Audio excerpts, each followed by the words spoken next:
So what's up mga pobre? So ito para yung kadugtong ng ating video last day, no?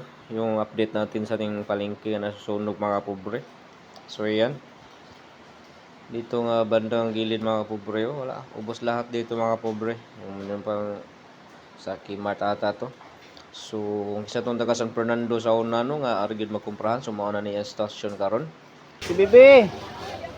Wani bis ni duaw ra ko rin bati ay kay nakabalita manggod ko. Ay mo hari to hurot gyud. Patay luya no.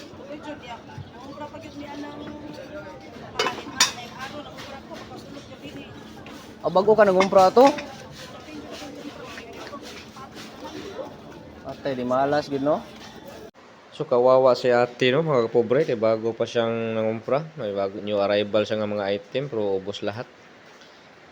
Grabe kawawa naman. So dito mga pobre yung bandang likuran ito ubos din. So yan. Yung mga baligyanan ng buwad rapitaw.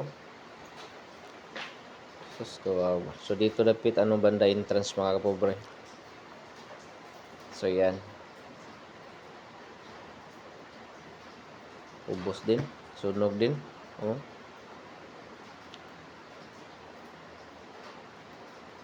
So dito banda mga pobre yung may mga poste-poste pang natira. Yun ang display dyan mga t-shirt, sapatos, tsinelas at iba't iba pang mga light material. So kaya bilis lumaki ng apoy doon. So yan. Wala nang naisalba na mga gamit mga pobre or mga paninda nila kasi wala, madaling araw ata yun. Madaling araw. So yan mga bakal at hero na lang natira.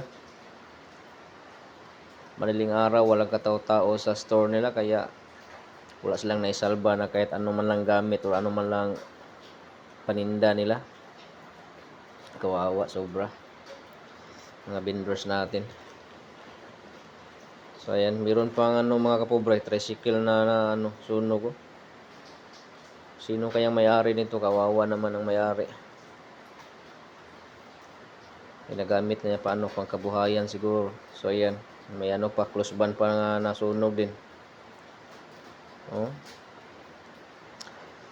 So kamong taga San Fernando sa una nga nasa syudad karon na Muyo, yari mo magkumprahan dire sa una.